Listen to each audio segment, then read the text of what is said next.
Assalamualaikum warahmatullahi wabarakatuh.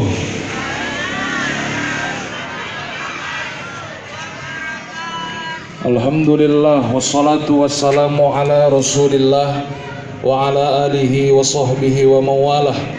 La haula wa la quwata illa billah, amma ba'du. Yang sama kita hormati, kita muliakan para alim ulama, tuan-tuan guru, tokoh-tokoh masyarakat, para imam-imam masjid yang berhadir pada malam hari ini. Yang terhormat keluarga besar Badan Kemakmuran Masjid Raya Petumbukan beserta pengurus-pengurus lainnya, Bapak Kepala Desa beserta perangkat. Yang terhormat para guru-guru saya yang tergabung di dalam wadah silaturahim Qori dan Qoriah, Hafiz dan Hafizah Wasikoh Provinsi Sumatera Utara, yang ilmu-ilmu beliau ini jauh lebih tinggi di atas saya, tapi malam hari ini duduk di bawah mendengarkan ceramah saya. Yang terhormat bapak-bapak, ibu-ibu, saudara-saudari kaum muslimin wal muslimat, yang besar tak dihimbau gelar, yang kecil tak disebut nama. Insya Allah kita semua dimuliakan Allah Subhanahu wa ta'ala. Sebelumnya saya ingin luruskan dulu kepada kita yang hadir di Masjid Raya ini, tahun baru 1 Januari itu bukan tahun baru kita Bapak Ibu. Itu tahun baru orang kafir itu. Cuman kadang kalau udah masuk 31 Desember, orang Islam pula yang sibuk. Mak-mak sorenya sibuk buat kue lemang, kacang tujin, kue bawang, kue bangkit, telungkup, telentang. Anak-anak gadis pergi ke salon luluran. Anak lajang yang laki-laki pergi ke dur semir ngilatkan kereta pakai ikin. Ada pula mulai dari jam 8 malam tadi sampai jam 12 malam nanti, emak-emak sama anaknya gila niup trompet. Udah capek niup trompet yang atas, keluar pula suara trompet yang bawah. Ada pula yang menyambut pergantian tahun baru 1 Januari itu Bapak Ibu kumpul keluarga bakar-bakar. Betul Bu? Betul? Yang duitnya banyak bakar kambing, duitnya sikit bakar ayam, yang nggak punya duit bakar selop. Dan anehnya lagi Bapak Ibu, ketika hari ini anak gadis kita yang perempuan tak pulang nanti sampai jam 2 malam, orang tua hari ini tenang saja. Tapi ketika anak ayamnya tak pulang siap isya, suami istri berantem. Rupanya besok subuh anak gadisnya baru sampai rumah, diajak sarapan pagi nggak selera makan, rupanya anaknya kena masuk angin. Dipanggil tukang kusuk masuk anginnya nggak baik-baik, baiknya 9 bulan 10 hari, lain pula masuk anginnya. Jangan diikuti budaya-budaya orang kafir itu. Makanya hari ini saya salut dan bangga kepada pengurus Badan Kemakmuran Masjid Raya Petumbukan. Dihalanginya orang kampungnya untuk berbuat maksiat pada malam hari ini. Dikumpulkannya kita pada malam hari ini di masjid yang mulia ini. Tepuk tangan dulu untuk orang-orang tua kita ini Bapak Ibu yang dimuliakan Allah. Lanjut. Malam ini saya tidak akan membahas kaji yang terlalu dalam lah Bapak Ibu, karena memang saya pun nggak pala berilmunya orangnya. Ada pakar-pakar juga ilmu-ilmuwan di sini. Ustadz Yusrija nih guru saya, guru istri saya, ahli qiraah sab'ah. Nanti salah-salah mengartikan ayat Quran awak viral pula dibuat orang ini nanti di media sosial ya kan. Jadi mudah-mudahan sedikit yang saya sampaikan Bapak Ibu dapatlah kita amalkan dalam kehidupan kita bersama. Kita hidup di dunia ini sebagai hamba Allah Subhanahu wa ta'ala. Kita ingin aktivitas ibadah yang kita kerjakan mungkin dari bangun tidur sampai tidur lagi. Semakin kuatlah hubungan kita ini dengan Allah Subhanahu wa ta'ala. Al-Imam Ibnu Athaillah As-Sakandari dalam kitab Mutu Manikam dari kitab Al-Hikam, dari sekian banyak manusia hidup di dunia ini Bapak Ibu, kalau dia terus mau dekat hubungannya dengan Allah, ada beberapa cara yang harus kita lakukan saat kita hidup di dunia ini. Apa yang pertama Pak Ustaz? Yang pertama ialah timbulkan sikap al-mahabbah kita. Timbulkan sikap cinta kita kepada Allah Subhanahu wa ta'ala. Ibnu Qayyim Al-Jauziyah pernah berkata seperti ini Bapak Ibu, bahwa al-mahabbah itu merupakan hukulnya daripada iman, pengikatnya iman. Itu makanya kalau sudah kita timbulkanlah rasa cinta kita ini kepada Allah, bagaimanapun situasi dan kondisi yang kita hadapi saat sekarang ini, panas terik membuat kulit kita kering, hujan lebat membanjiri bumi, tidak ada alasan Bu untuk tak terus kita semuanya beribadah kepada Allah Subhanahu wa ta'ala. Tapi banyak umat manusia hari ini yang sudah tak ingat lagi sama Allah. Penyakit kita orang Islam ini satu Pak, kalau sudah dapat bala bencana, datang ujian, ada musibah, corona nggak siap-siap, baru mau sholat. Waktu tinggi-tinggi pangkat jabatan dia dulu, berkilat mobilnya, cantik bininya, ganteng lakinya, lupa kita sama Allah. Makanya kita hari ini merenung Bapak Ibu, saya ajaklah pada malam hari ini merenung, kenapa sih Pak Ustadz bencana ini nggak pernah berhenti yang ada di hadapan kita ini? Jawabannya hanya satu, mungkin karena kita hari ini kurang dekat kepada Allah Subhanahu wa ta'ala. Makanya bisa saja musibah yang hari ini Allah turunkan sama kita Bapak Ibu, itu disebabkan oleh ulah tangan kita semuanya. Allah berfirman dalam Al-Quran surah Ar-Rum ayat 41, Zuharul fasadu fil barri wal bahri bima kasabat aydinnas liujiqahum ba'dallazi amilu la'allahum yarji'un. Telah tampak kerusakan baik di darat maupun di laut disebabkan oleh ulah tangan manusia, supaya Allah melimpahkan sebahagian yang mereka perbuat agar mereka kembali kepada jalan yang benar. Menurut statement ayat ini, musibah yang turun teguran. Pantas seorang pujangga terkenal Indonesia Bu pernah menuliskan di dalam sebuah bait syair lagunya. Kawan coba dengar apa jawabnya ketika ia kutanya mengapa bapak ibunya telah lama mati ditelan bencana negeri ini. Sesampainya di laut, kukabarkan kepada karang, kukabarkan kepada ombak, kukabarkan kepada matahari. Tetapi kenapa semua diam? Tetapi kenapa semuanya bisu? Tinggal aku sendiri terpaku menatap langit. Kutanya-tanya mengapa di negeriku terus terjadi bencana. Mungkin Tuhan mulai bosan melihat tingkah laku kita yang selalu bangga dan salah dengan dosa-dosa yang ada, atau sebaliknya alam mulai enggan bersahabat dengan kita.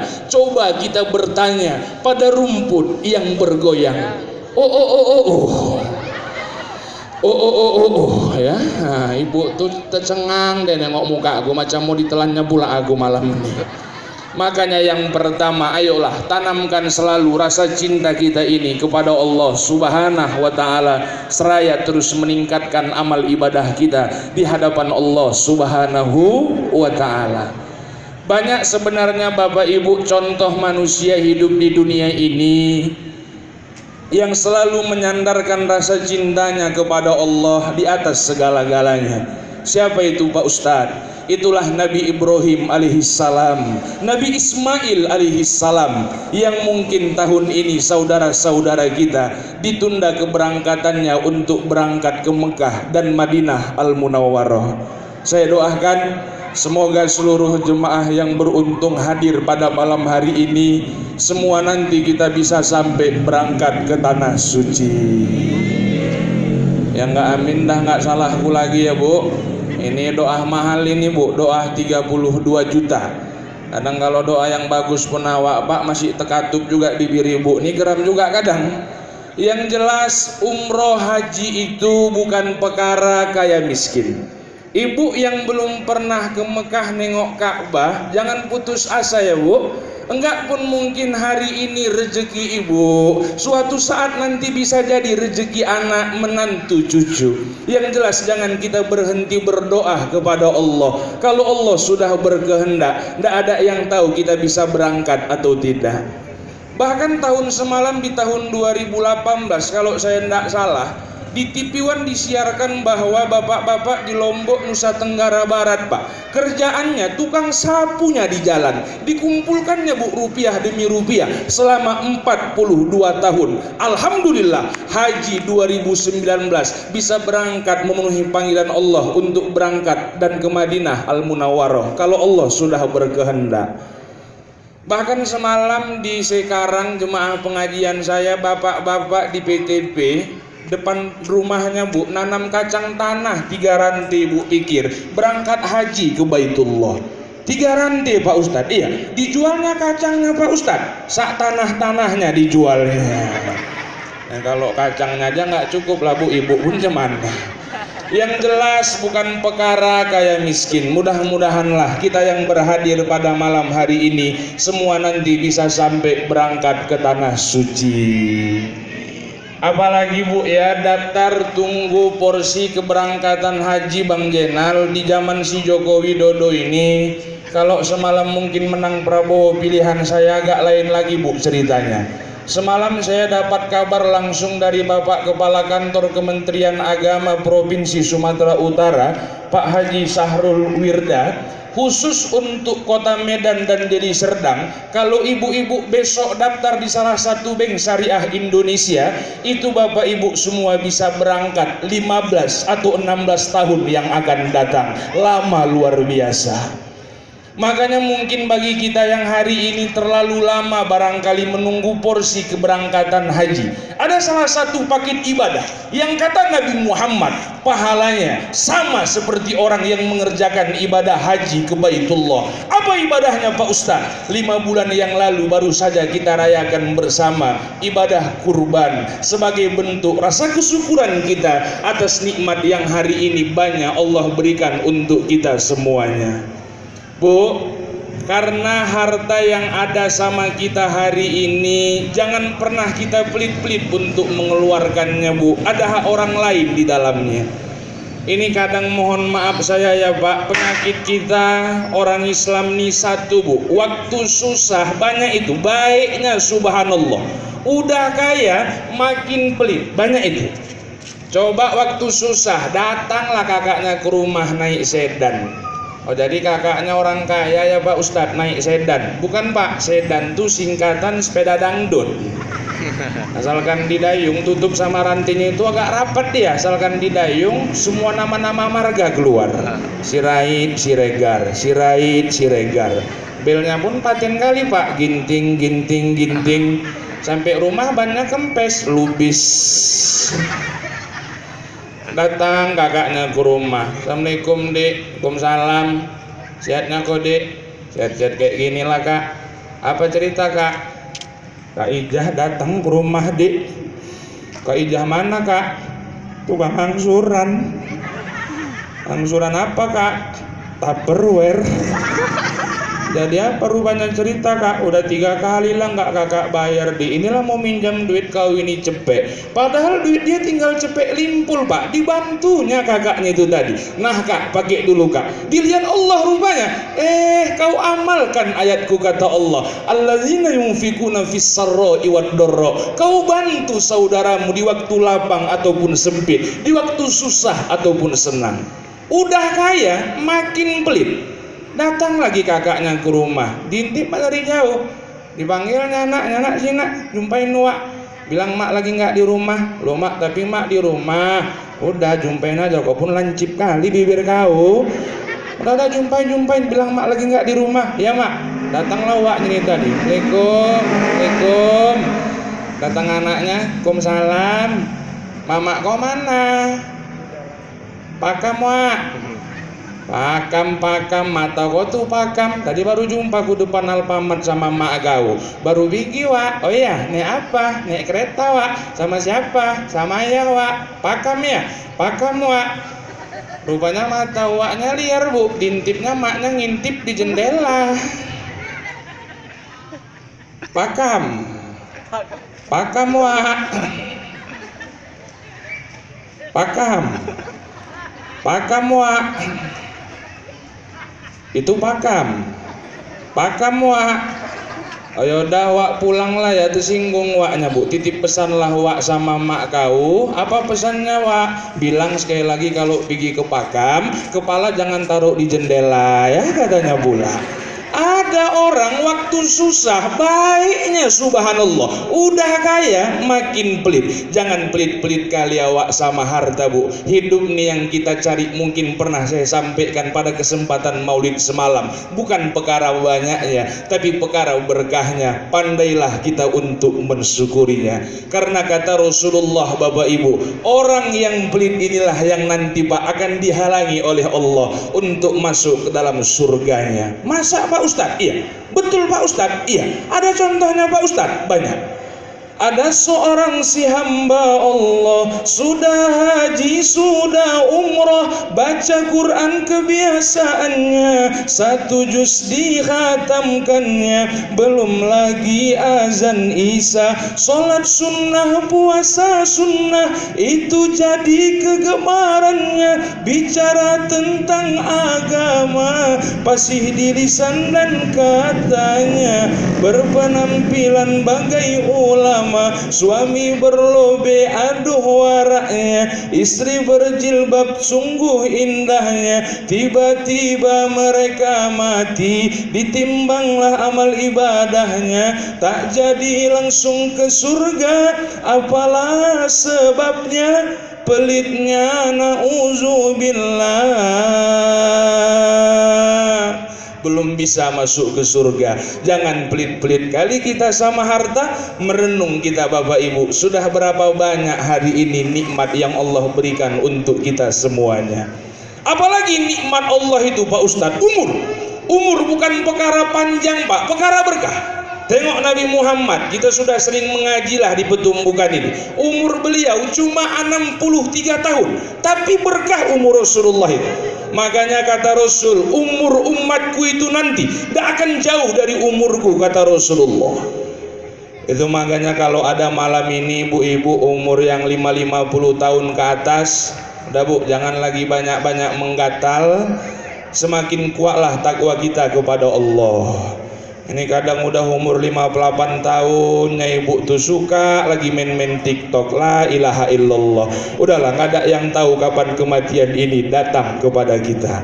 Apalagi semalam jemaah pengajian saya Bu di kantor Gubernur Sumatera Utara, anggotanya istri Pak Edi Rahmayadi, Bu Nawal Lubis, punya jemaah wirid akbar Bu. Umur nenek nih Bu, pikir ikut wirid akbar panas-panasan 87 tahun. Subhanallah, ikut wirid akbar. Pakai bulu mata palsu nenek nih. Udahlah, nggak ada yang tahu kapan kematian ini datang kepada kita. Apalagi tujuan hidup kita di dunia ini kan cuma satu Bu. Apa itu Pak Ustadz? Kita ingin kehidupan kita di dunia ini tetap dalam keadaan beriman. Mati pun bila mati nanti kita tetap dalam keadaan beriman. Pantas setelah sholat doa kita selalu bilang sama Allah, Allahumma ahyina bil iman wa amitsna bil iman. Ya Allah, hidupkan saya dalam keadaan beriman, matikan saya bila mati dalam keadaan beriman. Mati husnul khotimah, mati yang baik-baik. Sebagai sebuah pengalaman, aku tahu memang ibu nggak nanya, tapi ku ceritakan aja lah. Semalam saya pengajian di salah satu bank terkenal di Medan, nggak usah saya sebutkanlah namanya ya Pak, menjaga kode etik jurnalistik. Pak pimpinannya baru pulang dari Jakarta, cerita sama saya, Ustadz Yasir, iya, semalam di Tanah Kusir Jakarta Pak Ustadz ada 2 mayat Pak Ustadz. Betul, mayat A, mayat B. Lobang pun digali Bu, lobang A, lobang B. Mayat A berangkat duluan, aturannya kan Pak diletakkan di lobang yang A, ini malah diletakkan di lobang yang B. Inilah Bu, udah mati aja pun masih rebutan lobang orang tuh. Setelah 1 jam berselang, mayat B nyusul ke pemakaman. Tengok lokasi, udah ditempatin sama mayat A. Keluarga mayat B protes, ya lo kok udah ditempatin, kok udah ada yang ngidurin. Rupanya tradisi di Tanah Kusir Jakarta ini Pak Kades agak beda dengan kita yang ada di petumbukan ini. Itu kuburan di sana rupanya Bu dikelola sama Pemko. Setahun tak bayar pajak, kuburan hilang. Dan apabila tidak memenuhi administrasi, lubang yang sudah digali, mayat yang sudah masuk tidak dapat dibongkar kembali. Akhirnya kata keluarga mayat ayah, sudahlah mas, mayat diletakkan sajalah mas di lubang yang A, lagian kan sama-sama lubang. Ya kata keluarga mayat B, ya memang sama-sama lubang mas, tapi lubang siapa? Sedangkan Nipita malah bilang ini rambut siapa? Karena sudah kadung, karena sudah terlanjur, cerita Pak pimpinan sama saya, setelah 1 jam berselang, mayat A yang diletakkan di lubang yang beda dibongkar untuk dipindahkan. Setelah dibongkar, posisi mayat tak lagi utuh seperti semula, dengan tidak lagi menghadap kiblat, dengan duduk kepala terpecah menjadi 2 dan isi perut serba berkeluaran. Permainan 1 jam di alam barzah.